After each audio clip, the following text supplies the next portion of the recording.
So, welcome everybody to our first official church Bible study.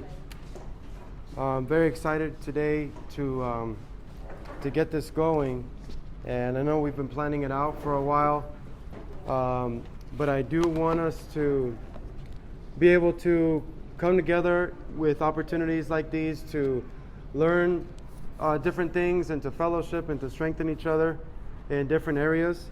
So I think that one of the things that I've been really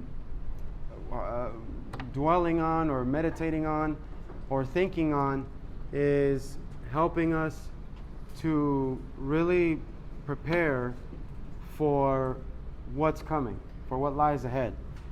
And it's funny because I've been preaching on eschatology recently, and you know how it says that the last days are times are going to be evil, bad times, and we've all witnessed that and experienced that in our nation and everything. And so I really want us to be prepared. I want to try to kind of help us to get prepared for those things. And so this is going to be a little bit more, at least to start out with, it's going to be a little bit more practical and just kind of discussing certain components of having how to live out the Christian life in certain areas of our lives, like no stone unturned. All aspects of our lives should be submitted to the Lordship of Christ. Amen?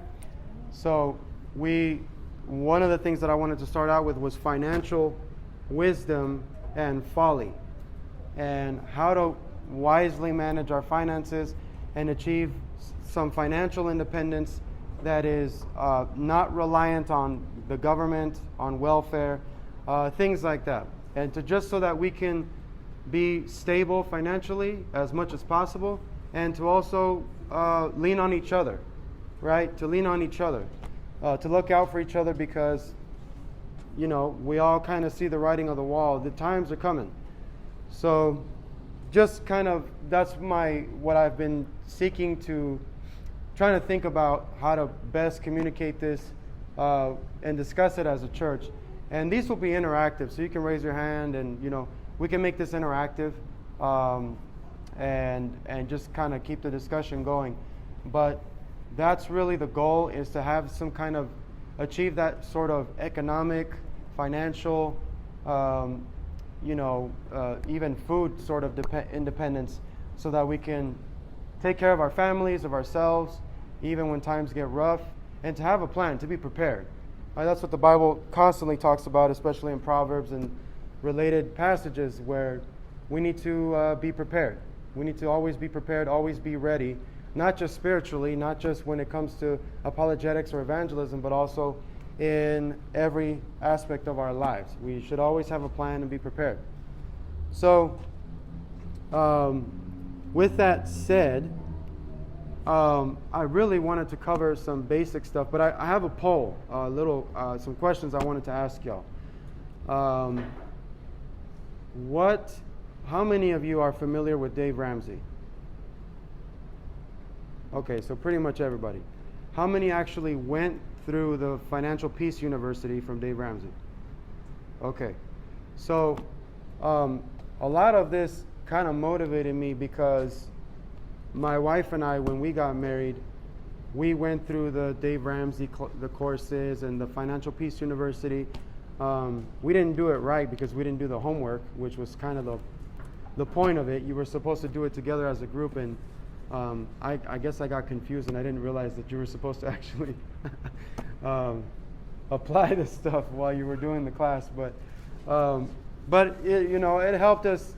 It helped us in some ways, and it did help us to kind of come to some sort of stability financially, because we had different spending habits and all this stuff. And so there's just,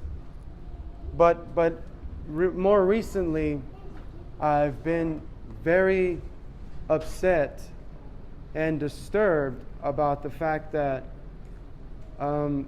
a lot of the things that Dave Ramsey teaches, I've come to strongly disagree with now. And that's part of what makes this challenge, is that there's so many experts out there, right? There's so many gurus out there. Everybody, all these people claiming to know what they're talking about, and they are giving you counsel or advice about serious matters, because it's where you put your money or how to manage your money. You know, these things are important. They have consequences. They have consequences with how we what ends up happening to our financial well-being. And you know, I know, like, what did Paul Washer say that one time? He said in one of his messages, like, I care very little whether or not your checkbook is balanced. Well, guess what, folks? God does care. So we need to care about those things, because God cares about whether we're in debt or not, whether our checkbook is balanced or not, whether our finances are in order or not. Are you responsible with you paying your bills and budgeting and all of those things? These are things that God cares about, because He wants us to be relying on Him and not be irresponsible with our money. And so, and yeah, of course, we shouldn't seek to love money. The love of money is the root of all sorts of evil, like I believe Timothy says.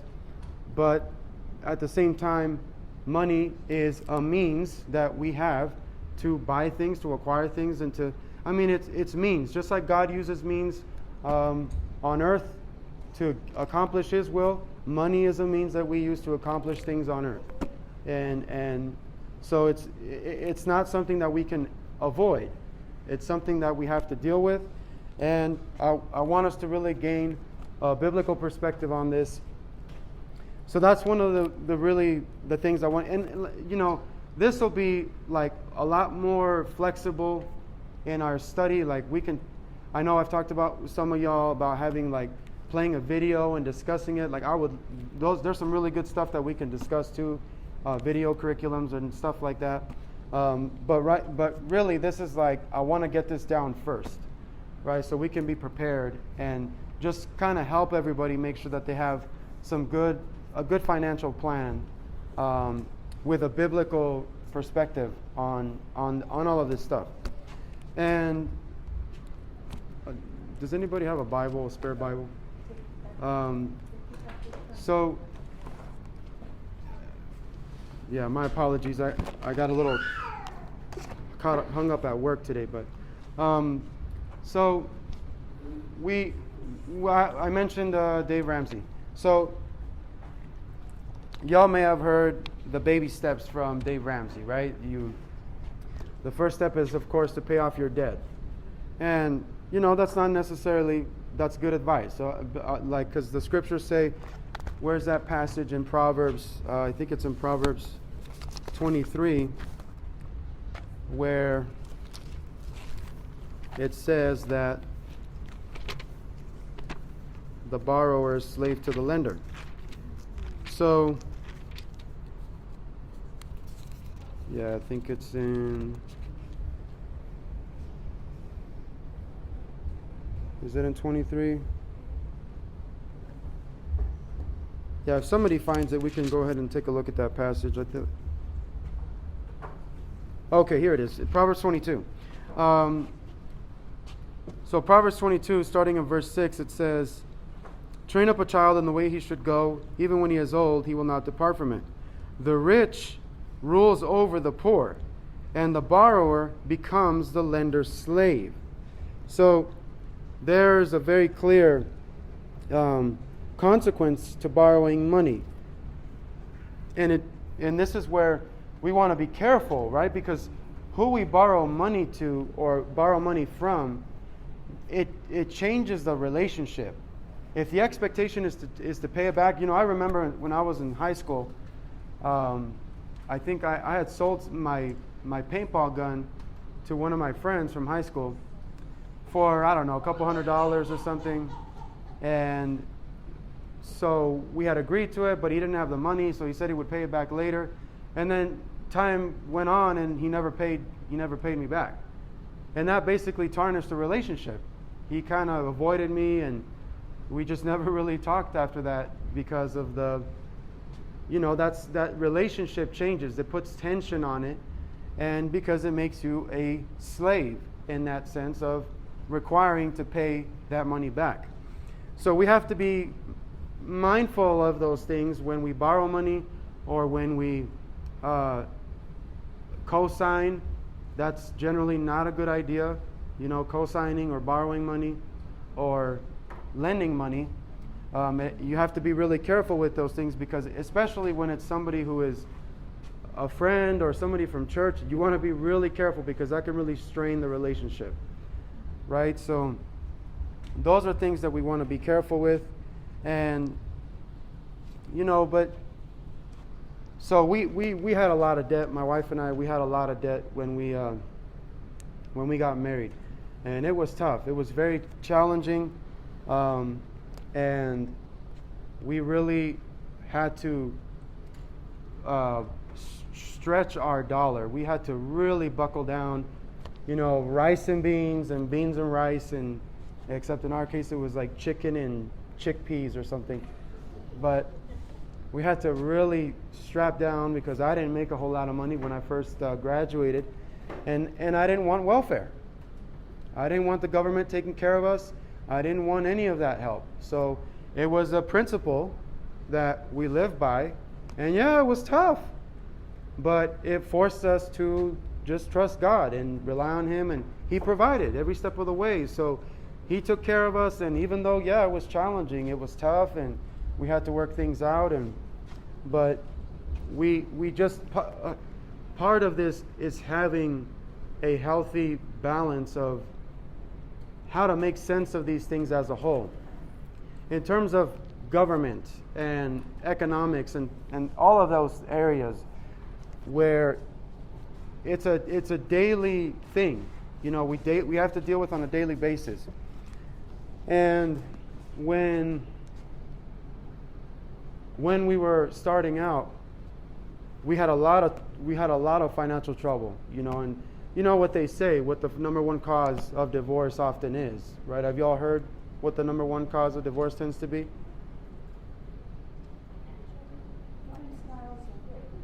Yeah, it tends to be, last time I checked, I guess it tends to be over money, over financial problems. Now, so it's important to have a really good understanding of this as believers, and the way we manage our finances should reflect our Christianity. It should reflect our Christianity. We should not be going recklessly in debt. We should be spending wisely, frugally, below our means, not above our means, right?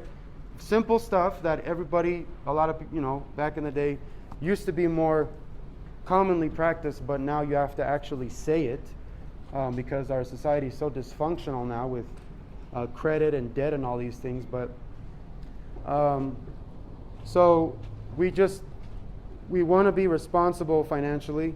And I had some handouts that I wanted to kind of show and tell, and just kind of give you all some tips on how to implement this stuff and what has helped us in our personal finances. But I mentioned Dave Ramsey because I used to recommend him and I used to like him, even though I had some things like, what, I don't know about that, or and so he's a very popular resource for believers, for Christians that they tap into. And one of the things that I started to realize that he's just doesn't have a good position or view on is precious metals. Okay, so everybody know what precious metals are, right? Silver, gold, basically. Primarily silver and gold. And if you ever seen Dave Ramsey or watched his videos or his phone calls, his show, he despises gold. He despises it. He doesn't like it. He doesn't really like precious metals.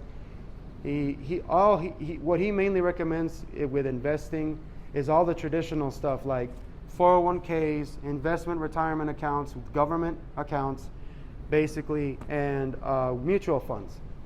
And he doesn't like gold because I think part of it was he did some scheme where you invest a certain amount, and if in a certain amount of time the gold rises or falls, then you get to win a bunch of returns. But it's super risky, and he lost a bunch of money, and he's like, I don't like it. It doesn't help you at all. And even when times get rough, you're not going to want gold. You're going to want like actual goods to barter.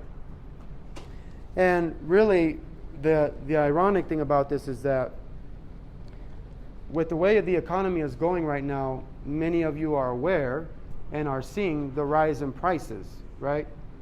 Prices are rising, and things are becoming more expensive to buy. And the reason for that, primarily, is because our government keeps recklessly printing more and more money with absolutely nothing to back it with. So it used to be backed by gold. That was called the gold standard, but that pretty much got removed because the government wanted the ability to not have restraint in how much money they could print. And so our dollars have devalued by like 97% or more. They're not worth hardly anything anymore that they used to be worth. And so that's the big problem with inflation, is that our government prints more and more money. And we have to understand certain things, that when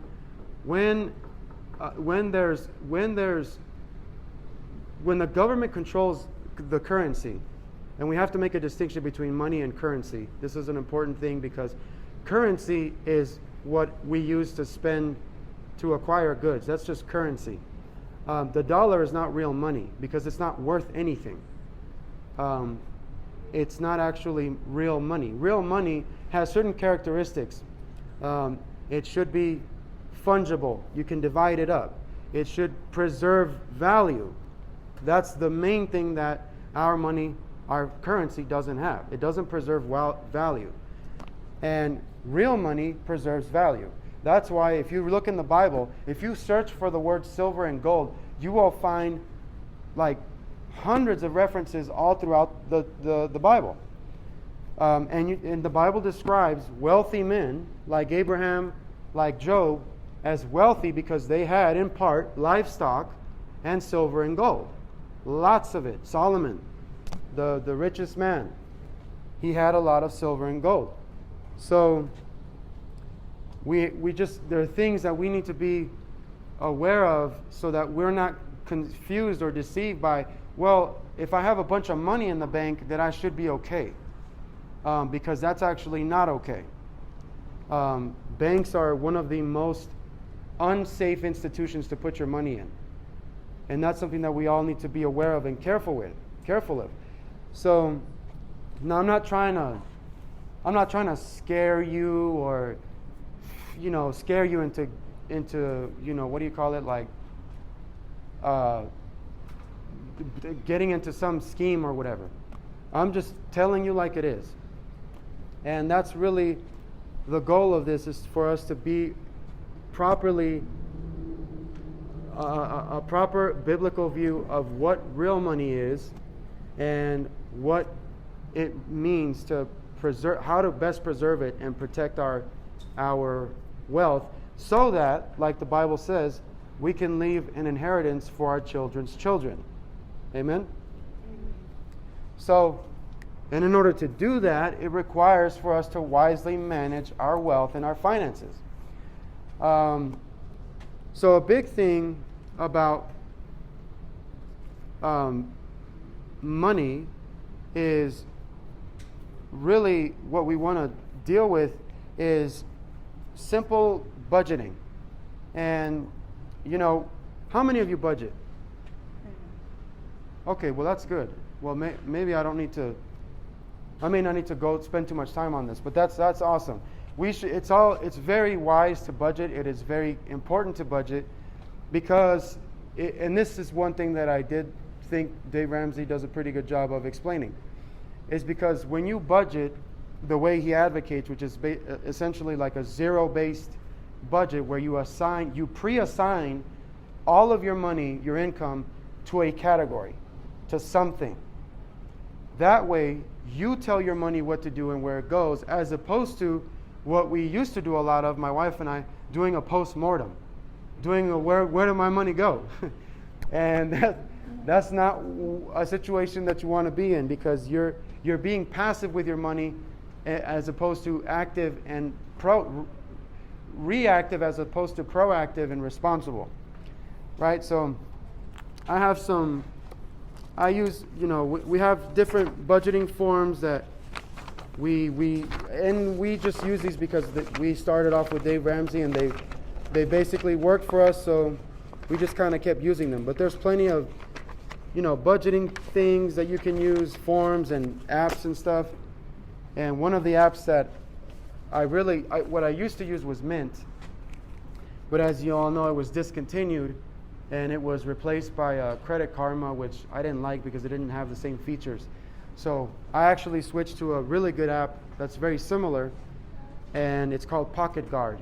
So that's a really good budgeting app that has been very helpful for us. And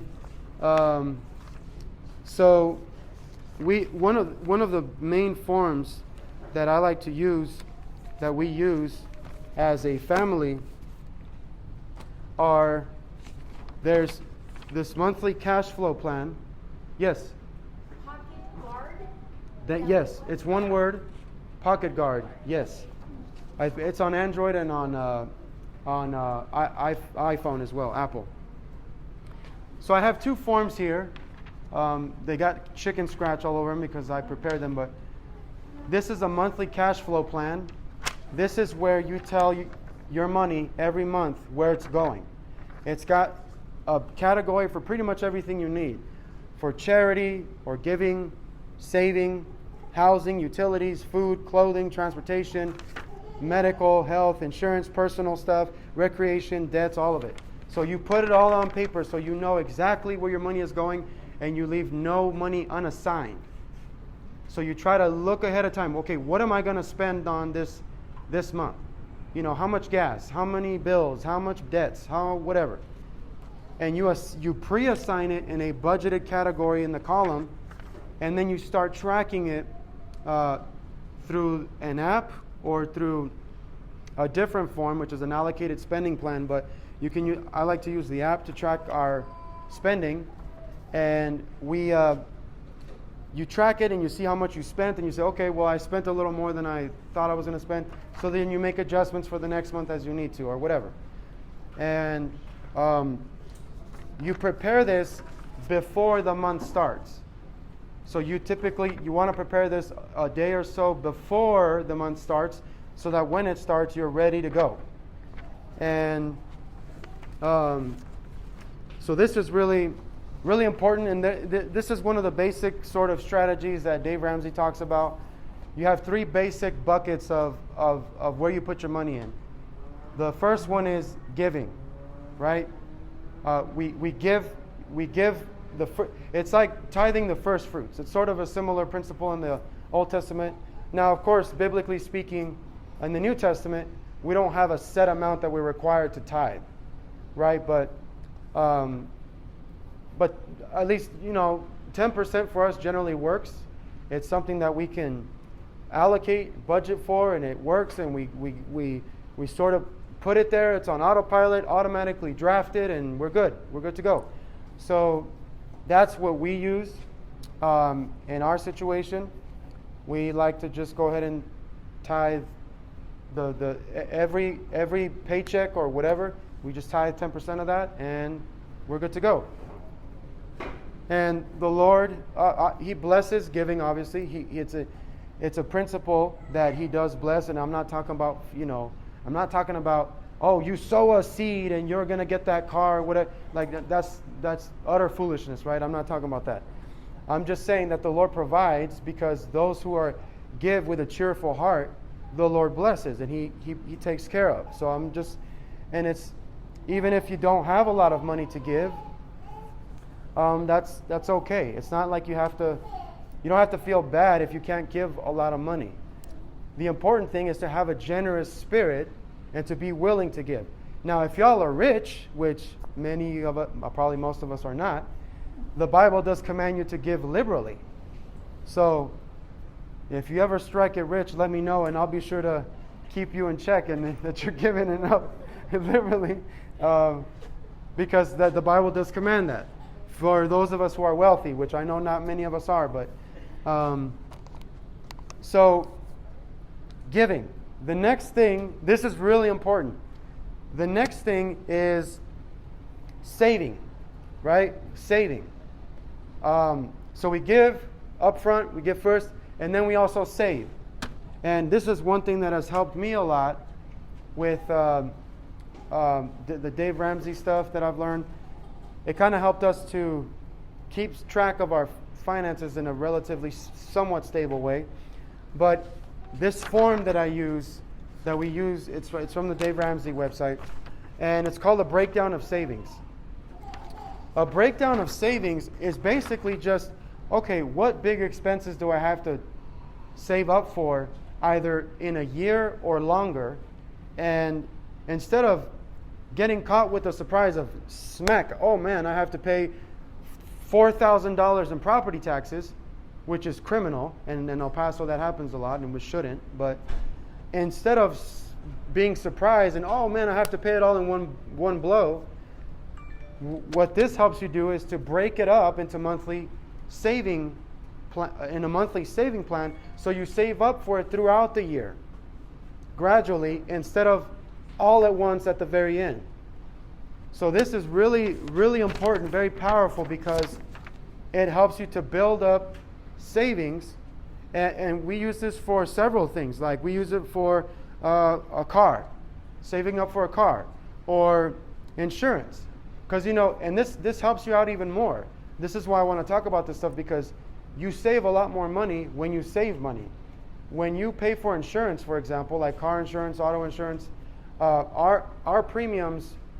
So to give you an example, our premiums are like $70 a month for both of our cars, fully insured, maximum coverage, $35 per car a month. And how do we pull that off? Well, obviously, you don't want to have a bad record, right? No accidents, tickets, so like you don't want to. That's part of our walking out our Christianity, right? Being responsible. But also, you save money when you pay it all in one lump sum. So we pay our insurance in 6 month in chunks. So you save us a good amount of money that way. So we save up for it every month, because we know we have to pay for it in 6 months, every 6 months. So we save up, okay, we're going to save up $70 a month. And then we leave it in our savings account. And when time comes to pay for it, we take it out of there and we pay for it. And we're good. So very, very basic stuff, but it really helps to kind of manage your finances that way, so that you can save more and get more out of your money, your dollars. So you can use it for a number of things, especially for things that you can't pay for in a single month. If it's something that you're not able to pay for in 1 month, then it's something that you probably want to, and that you know that you're going to need to get, right? So if it's insurance or it's furniture, we have a furniture fund as well that we save up every. So car repairs, man, that's a big one, right? Everybody, how many's car has broken down? How many of y'all's cars? I mean, that's just expected, right? So planning for it ahead is very powerful, because we save up a certain amount of money every month for car repairs, and that category is only for car repairs. You don't want to cheat yourself or start bleeding into categories unless you're making a conscious decision to do it, right? But yeah, we had to spend a whole bunch of money on air conditioning repairs, over $500 of that, and a couple $100 here, and it was a lot of money. But thankfully, we were able to shoulder a lot of that because of our saving. So that's how a lot of this kind of is designed to work. And even for gifts, for homeschooling, for bills like doctor bills, like if, for example, another big one, we use midwives for birth, when we have kids. And midwives, typically, they charge a set amount, like $3,000, for example. And it's typically much more affordable than going to a hospital, and you don't have to deal with all the vaccines and all that other garbage that they try to give you in the hospital. But you can save up for that, right? If you're planning to have kids or, whatever, you can save up for that ahead of time, and so that way you're prepared to pay for those things when the time comes. And so this is very useful for those reasons, and it helps to manage those expenses that you're going to need. It used to be called, I know Dave Ramsey talks about this, it used to be called a sinking fund. A sinking fund was because basically everybody knew that your roof, house roof or whatever, would give out like every 20 years or so. And so it was a lot of money. It's a lot of money to replace a roof. It's like thousands of dollars. So similar stuff with air conditioning or whatever. And so a sinking fund was that you would save it up gradually every month, a certain amount, so that when the time came, obviously you would have enough to pay for it and not have to go into debt or take out a loan and really mess yourself up. So that's one of those principles that have really helped us to achieve some stability. And really, another big component of this is, we have a receipt box. So we have a receipt box where we categorize all our receipts. And some of them are very simple to categorize, right? If it's like fast food, well, it's just fast food, right? That's not difficult. Gas, fuel, those are easy categories to categorize. And that's to help you budget. Because when you budget, you have a category, right? You have, personal care stuff or groceries. Our groceries bill has, oh Lord, So there's ways of helping to manage those things by also categorizing. So, for example, what we do is we categorize our receipts. And you don't have to categorize all of them. Mainly it's the ones that you buy different types of things in one store, like Costco or, what's it called? Maybe Albertsons, or stores where they have a bunch of different types of things. But we have like a Costco receipt here, and I have, so $108 in vitamins, right? And the rest were groceries.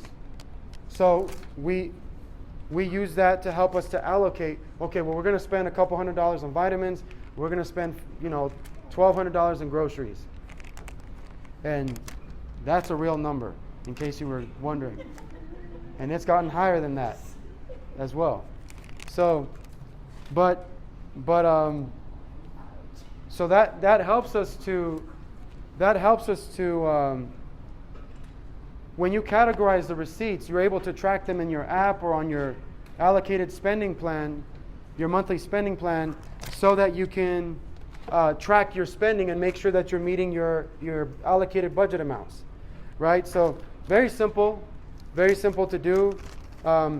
It does take a little work, a little time. It takes time to build these habits up if you're not already doing them. But it does help you to build that discipline so that you know where your money's going. And, and my wife will tell you, we used to really duke it out, because it was a struggle to try to put this in place. But my wife and I, we have a lot more peace of mind, because it really helps you to know, we know what we have, we know what we need, we know how much we can spend. You have a peace of mind that it gives you, and it's very helpful. And so those are all things that are really good to put into place if you're not already doing them. And because part of this, it helps you to plan for things that you want to buy or save up for, if you want to start looking into what investments or precious metals or buying a whole life insurance policy, things like that, this helps you to make room for it in your budget and save up for it. Even if you don't have a lot of money right now, doesn't matter. You can still, little by little, you can build it up. You can build it up and build it up. And because we started off with very little. We started off with very little, and we had no food stamps. Even though we could, that's the first thing they offer you at the hospital. We were like, okay, you qualify. And said, why would I qualify when I have a salary? And that made me upset because, we didn't need it, but they still were willing to throw money at us. And it's tempting. I'm not telling you, I was tempted. I was like, man, that could really help us do other stuff, but nope. I don't that comes with too many what do you call it? Yeah, it comes with a lot of strings attached, and then it's just not, the government is not, the government welfare shouldn't even exist in the first place. That's part of what we need to have a good understanding of regarding biblical view of government. There's only really two things the government should be doing. Right? Two things. And this is important. If you look at Romans 13, Romans 13 actually tells us what twofold function the government should do. And this is really important stuff. And I really encourage everybody to look at the Trinity Foundation. They have really excellent books and articles and lectures that you can listen to online that talks about a lot of this stuff. Politics, economics, in addition to, apologetics, theology, all of it, but philosophy. But in Romans 13, so here we see that, let me start at the beginning. Every person is to be in subjection to the governing authorities, for there is no authority except from God, and those which exist are established by God. Therefore, whoever resists authority has opposed the ordinance of God, and they who have opposed will receive condemnation upon themselves. For rulers are not a cause of fear for good behavior, but for evil. Do you want to have no fear of authority? Do what is good, and you will have praise for the same. For it is a minister of God to you for good. But if you do what is evil, be afraid, for it does not bear the sword for nothing. For it is a minister of God, an avenger who brings wrath on the one who practices evil. Therefore it is necessary to be in subjection, not only because of wrath, but also for conscience sake. For because of this you also pay taxes. For rulers are servants of God, devoting themselves to this very thing. Render to all what is due them, tax to whom tax is due, custom to whom custom, fear to whom fear, honor to whom honor. Owe nothing to anyone except to love one another, for he who loves his neighbor has fulfilled the law. So there you see a lot of important principles that we've been discussing, right? It even says right here, owe no man anything. Do not go into debt, right? Do not go into debt if you can help it. That's a bad idea because you will become a slave. Except to love each other, right? Except to love your neighbor and each other. But here it also tells us the twofold purpose of government. It is simply to praise or commend the good and to punish the evil. That's it. That's really all the government is supposed to be focusing on. And sadly, we have really lost sight of that as a country because things used to be more that way earlier on in our early founding. But now we have welfare programs and we have educational government schools and all these public things. The word public, in case you didn't know, the word public means government. Okay? Public parks are government parks. Public libraries are government libraries. And the problem with all of those things is that when you have a government institution, your taxes have to pay for it, whether you use it or not. And it doesn't matter if it's a good service or not. Your taxes are paying for it. So what it does is it completely destroys the free market capitalist principle of when you have people competing for a service, that tends to motivate the people providing the service to do a better job because they want your money, they want your dollar. So hey, we'll provide better services in that case. So in other words, if libraries were only private libraries, they would be much better because we would have libraries that would be competing for your money, and so they would give you better books and services and products and all this stuff. But because our taxes pay for it, you're stuck paying for them whether you use them or not, whether you like them or not. And that's the problem. It's a form of socialism or centralized planning, which is what the famous economist talks about, Friedrich Hayek. And centralized planning is a form of serfdom.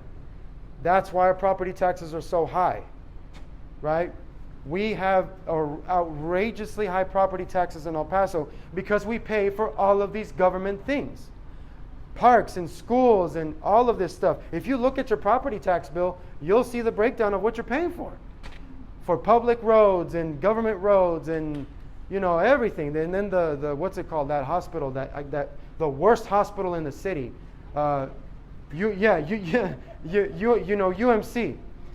But people vote for this stuff. So we also have a good as citizens of this this city, we do have a responsibility to be aware of these things and vote against them. We don't want all this taxation and burden on us because it's a redistribution of wealth, right? So I know I'm kind of jumping around a lot, but does that make sense so far? Any questions? Yes. Well, like you always say, God uses means, right? So, like if I don't have a job and I'm a single mom and I can't afford food, I use food stamps. So, yeah. But does that make me like terrible Christian for using food stamps? So, one of the things that has become more difficult in our society is that before, in the earlier days of our nation, there was a difference between welfare and goodwill. So goodwill is something that people would give out of their own goodwill, not out of government compulsion, not out of those things. And when things were like that, everything was cheaper, everything was more affordable. Everybody had more money because we didn't have higher taxes to pay for all of these things like government welfare and all of these other Medicaid and Medicare and all that stuff. And so those things have forced us to pay for them through taxation, which now makes it harder for us to achieve goodwill and give out of goodwill.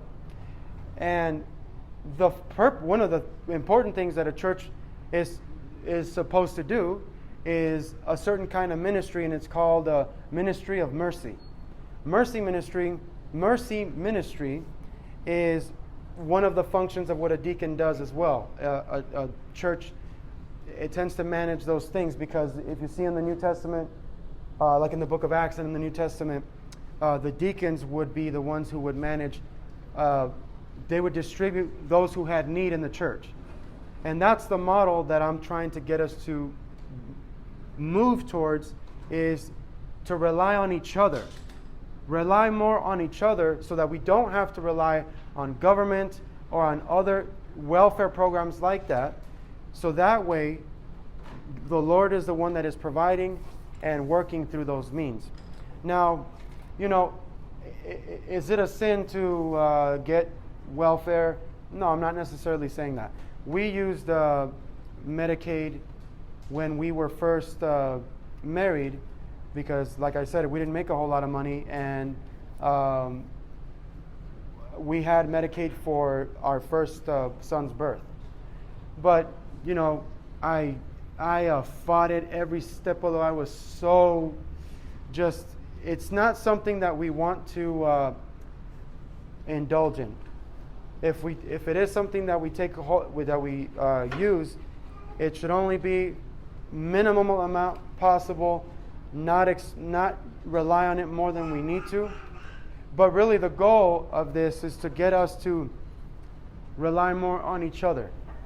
And one of the things about this too is that everything that has resulted as because of welfare has degraded in the quality of everything.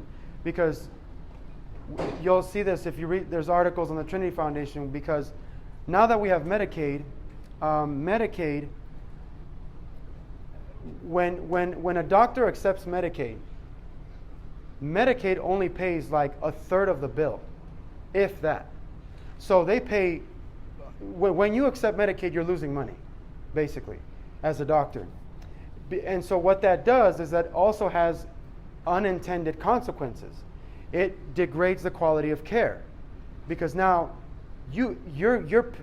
they know they're not going to get the full bill, so that's not going to motivate them to do a good job and provide a good service, because again, the government is involved and they're providing this stuff for welfare for those who don't have it, and so that's how it makes everything worse.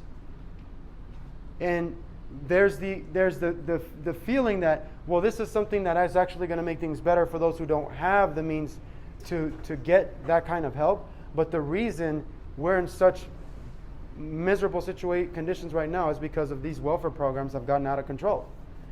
And so it degrades, and I know because I work in the Medicaid industry. In fact, I'll tell you something else. We have in Texas a CHIP program called CHIP Perinatal. CHIP Perinatal is for mothers that don't qualify for Medicaid, but they can use their children for Medicaid. And a lot of that is for illegal immigrants. Because this whole lie about anchor babies, right? That if the baby is born here, then he's automatically a U.S. citizen. So he qualifies, or she qualifies, but the mom is an illegal alien. So she doesn't qualify. And so we actually, this is how twisted things are in our nation. And we're not the only state that does this. But yeah. And they deny me Medicaid. And they will give it to the children of illegal immigrants if they're born here. That's why you see all of this motivation to come here, because we have that birthright citizenship, which is not constitutional. I know there's debates about that, but that is not what the founders intended. Right? So yes. Yeah. What's the question? What's a deacon? Oh, a deacon. A deacon. Great question. A deacon is an officer of the church, so sort of like a pastor or an elder. A deacon, however, more specifically focuses on administrating the church. So they often focus on managing the finances of the church, or also on distributing mercy ministry, so like money or goods to those in need, to the people in the church primarily, and also to the poor. And because it's like the Bible says we should look out for, that's one of the goals or the missions of the church. It's not all just spiritual, right? The Bible says that, hey, when Paul was helping out a church, the church, I think, had encouraged him to not forget the poor. And Paul said he was eager to help them. Right? So we should be willing to help the poor, help the less fortunate, whatever. And the less fortunate, that's not even a biblical phrase, because fortune is the replacement for God. But anyway, sorry. But that's really where a lot of this comes at play. And this goes into all kinds of different directions. And there's other things that I really want to discuss as well. I'll close it for now with a few things. Yeah, go ahead. I just wanted to point out one thing. I'm really enjoying what you're talking about right now.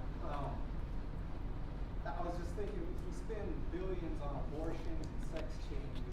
And, there's people that actually need help, but when you have a government this big and this bloated and this much control of the income tax, you basically become like a slave to them, Yes. like you do in debt, because they can take that money from you and there's not a dang thing you can do. Exactly. Because they owe it forever. Exactly. That's why our founders actually made it illegal to have income tax at all. They said have a sales tax so that if your government gets too big and oversteps its boundaries, you can starve it by just not buying things or buying things under the table. Whereas income tax, there's nothing you can do. I mean, so we're basically slaves to the government that way as well. And Yeah. it goes right back to what the Bible says, that was a really bad idea. And that's one of the things where the focus of government should be only to praise the good and punish evildoers. But when you start adding all of these other programs and welfare and education, what that does is that spreads the government into areas that they shouldn't belong in, and now they're not doing their real job correctly. It's because their money is being funneled to all of these other different things that they shouldn't be doing, as opposed to properly having a good criminal justice system, judges, police force, military, whatever, to help us to have those things in proper order. So, and the other thing too is that, like, when it comes to these things, that's why I want to help us and equip us to become less independent from the government, by doing these kinds of things, and by also looking into precious metals and getting your money out of the bank as much as possible. Because the banks are all federally controlled. You know, when you see that the bank is FDIC insured, Federal Deposit Insurance Corporation, I think that's what it stands for. What that means is that the government insures your money in case it's lost for some whatever reason, for certain reasons. And they insure up to $250,000, I think, of your money. The problem with that is that the government has control of the banks. And they can take your money at a moment's notice whenever they want, because banks are really federal institutions. They are not banks in the way that you think they are. And a lot of banks that are irresponsible also participate in what's called fractional reserve spending. I think it's called spending or lending. Because what they do is, you put your money in the bank, but then they start loaning that money out for loans and mortgages and whatever. And so the money you think you have in the bank, you don't actually have in the bank. And so if there is ever a bank run, which there probably will be, because if you've seen the news, a bunch of banks are closing down because they weren't managing their finances responsibly, and now the government is starting to end all of these programs where they buy banks. They basically help banks who are not doing financially well, and those programs are over now. So many banks are closing, and more will close. So that's where we have to be extremely careful and have as little money in the bank as possible. Now, I don't also, is it good to have cash on hand? Yeah, it's good to have cash on hand, a certain amount of money of cash on hand in small denominations. That can be helpful. But really, the best way to preserve your wealth would be to get precious metals. That would be my recommendation. That's what we're doing. We've taken our money, most of it out of the bank, and we're trying to put it in somewhere that it will actually preserve the value. Because the dollar is eventually, it's not going to last very long. So that's really important to also understand that the banking system is a totally criminal system. It is so corrupt. And I want to encourage y'all to join the MeWe group, because I've been posting several videos on that. Dr. Kirk Elliott, and he provides precious metal services and even financial guidance. So like he'll literally hold your hand and he says, hey, okay, right now is a good time to buy silver. So let's buy some silver, buy whatever silver you can. Okay, you know what? Now silver is starting to catch up in its relation to gold. So now let's start swapping out that silver for gold. So he walks you through the whole process of where to put your money, your real money in, and it's very helpful. We started using him recently as well, and he's been very helpful. So those are resources that I wanted to expose us to and make us aware of, so that we can avoid these impending disasters that they're already coming. And you can also look up your bank rating on a website. I think it's called Weiss Weiss ratings. It's on MeWe. I've put all this stuff up on MeWe that you can check out. And I was a little disappointed because some of our banks didn't get a very good rating. So that's another thing to look at as well, because if your bank is not being financially responsible, it's going to close. It's only a matter of time before it closes, and it's already happening, right? So, sorry, sister, did you have a question?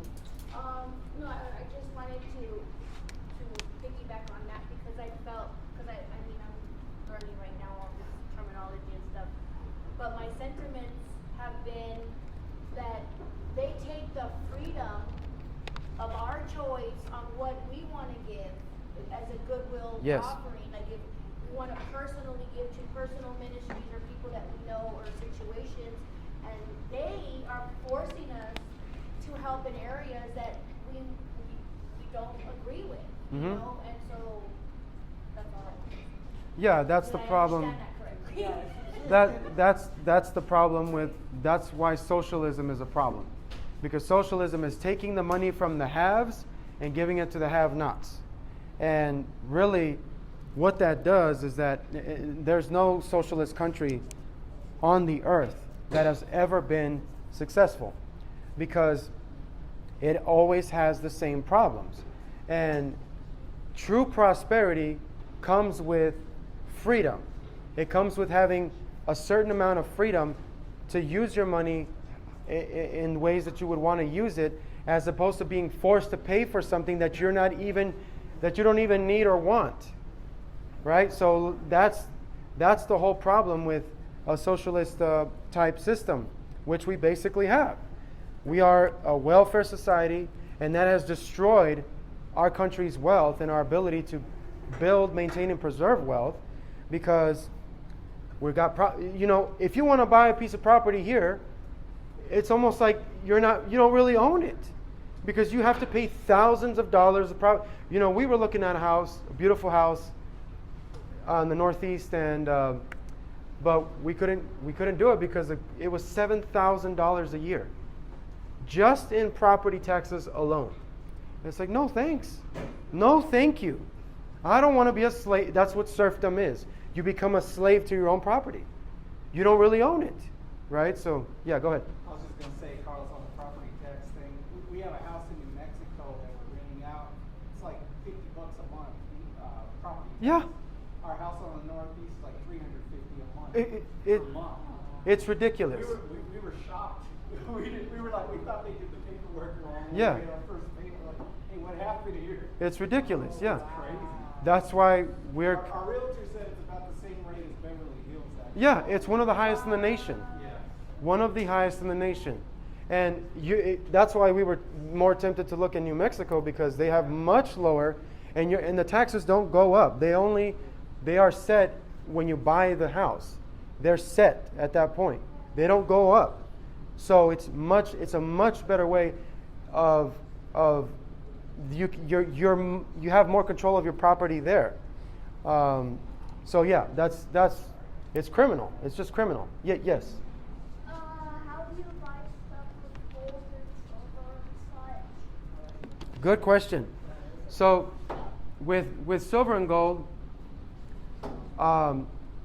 what you used to be able to go to a bank and you could take your dollars and trade them in for gold.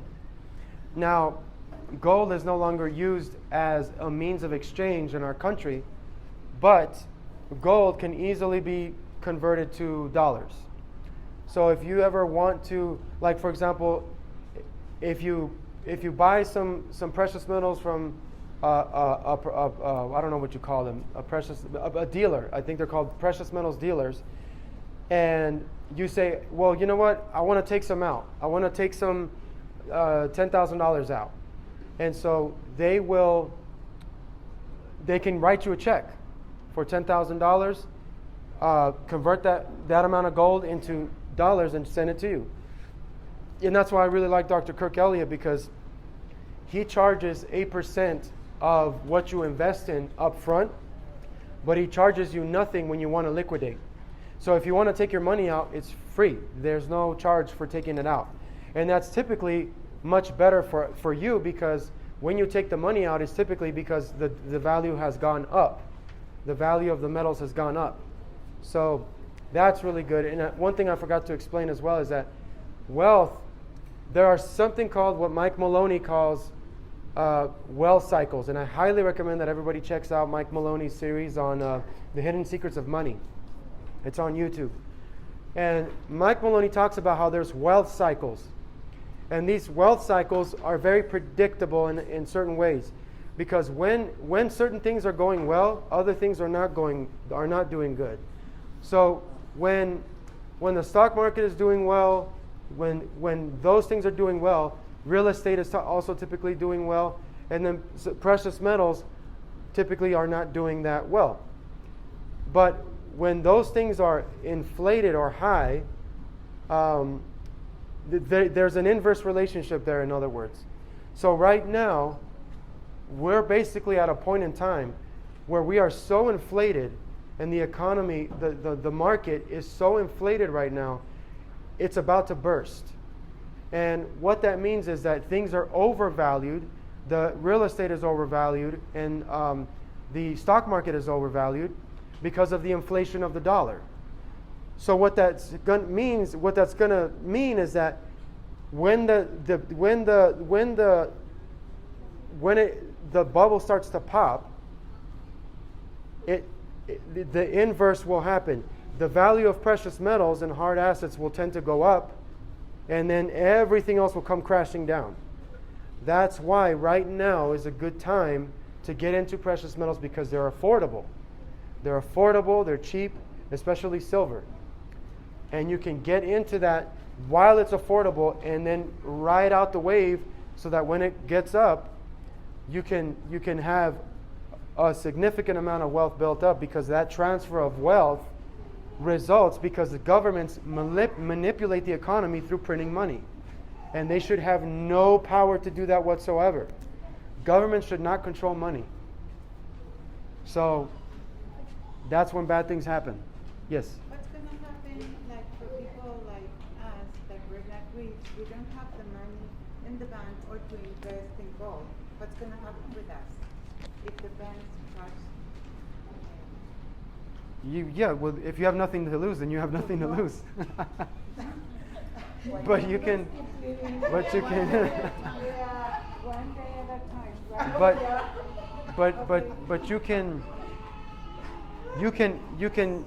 can practice these principles to save little by little, a little bit at a time, and you can still build up something so that you can have some level of preparation is better than none.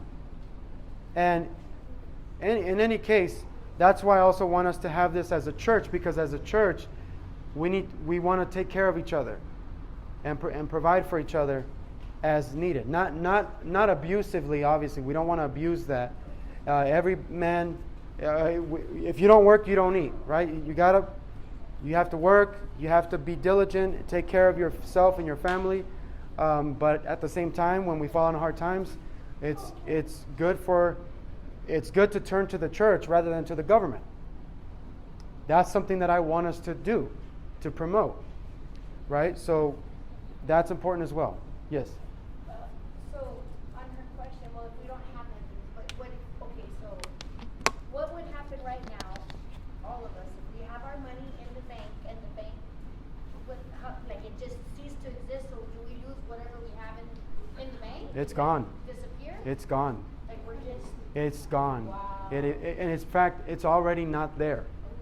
So that's why if you have a bank run, a bank run is when everybody starts going and tries to take their money out. That's happened before. If that happens, when everybody tries to take their money out, the bank won't have the money because they've loaned it out, and so they're not going to be able to give people their money. So the bank was going to collapse, and you're going to lose your money because the bank didn't do a good job of managing it. So that's really important. Isn't that what happened with, did it happen in the 50s or 40s? Yeah, it's happened a number of times, yeah. That has happened before. And it's very ugly when it does. And it's going to start happening again probably because banks... Great recession, sorry. Yeah, because banks are shutting down like crazy. like never before. So, yep. Yeah, on the talk radio circles, I mean, I used to think they were tin hat people. They're just crazy, but conspiracy theory. But a lot of those guys are saying that they're actually planning to crash our currency so they can move us to digital currency. So whether you're rich or poor, it doesn't matter, because then they can control it. Because then the government can say, well, you can't buy that, you can't spend that on that, you can't donate that to that because we don't support it, and then they can control us completely. Because we can't do anything under the table or around the back, you know. Mm-hmm. So they want to crash the economy, get us on the digital currency, and then That's why there's nothing you can do. That's why some places don't accept cash. Yep. Yeah. They're trying to already Right now, get they're you already, rid of. there's already banks charging interest when you make a deposit of 25 grand or more. Yeah, I think the Texas legislature did pass a law, or they were working on passing a law where you can actually use coins and metals as currency. Bullion, yeah. I don't know if anybody's doing that yet, but Yeah. Our governor knows what's coming, and I think he's trying to prepare us for some of that. Yeah, so Because China's already doing that, right? That's right. They're buying up all Yeah, our they're precious already metals. doing that. they're hoarding it because they know. They know what's happening. They know what's going on. And they're encouraging their people to buy it up too. So one of the Yeah. but here's the thing. Well, here's the thing.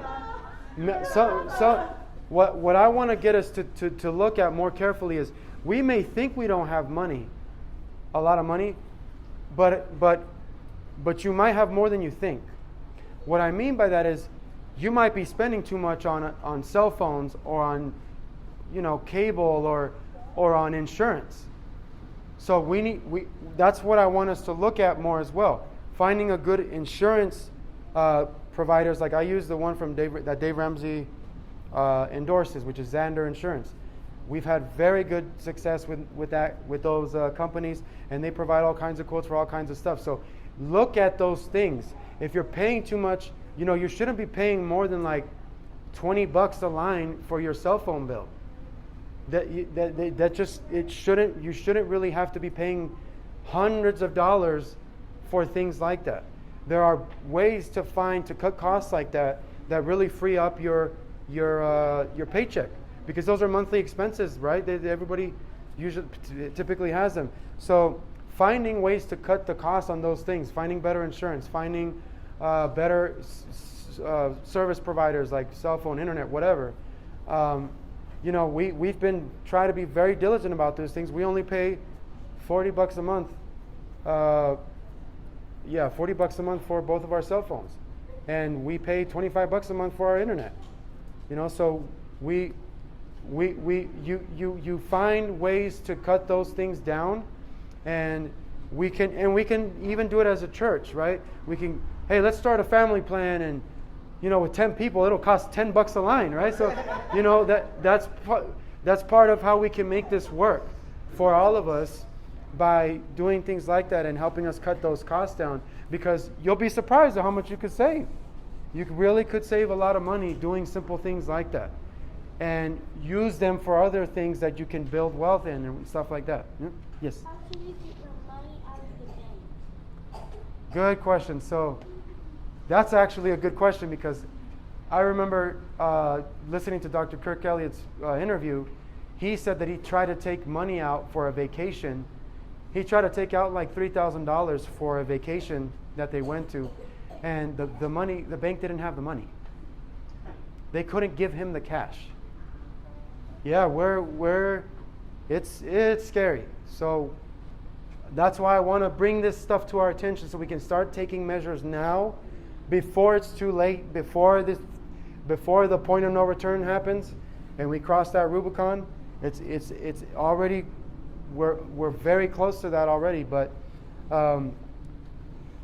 you can start taking a look at those things now, and we'll keep talking about this. We'll keep reviewing these things and finding smart, wise strategies for protecting our wealth, our investments, and away from the government hands, and trying, because they always find a way to take this stuff away from you. So, but there are really good strategies that we can implement as individuals to help to protect ourselves from those things, right? So that's really key.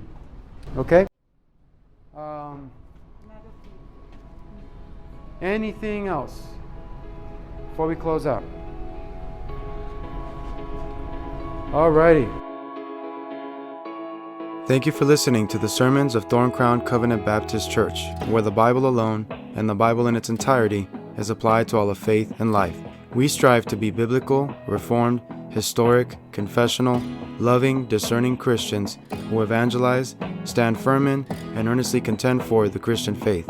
If you're looking for a church in the El Paso, Texas area, or for more information about our church, sermons, and ministries such as Semper Reformanda Radio and Thorn Crown Network podcasts, please contact us at thorncrownministries.com. And may the mercy, peace, and love of our triune God be multiplied to you.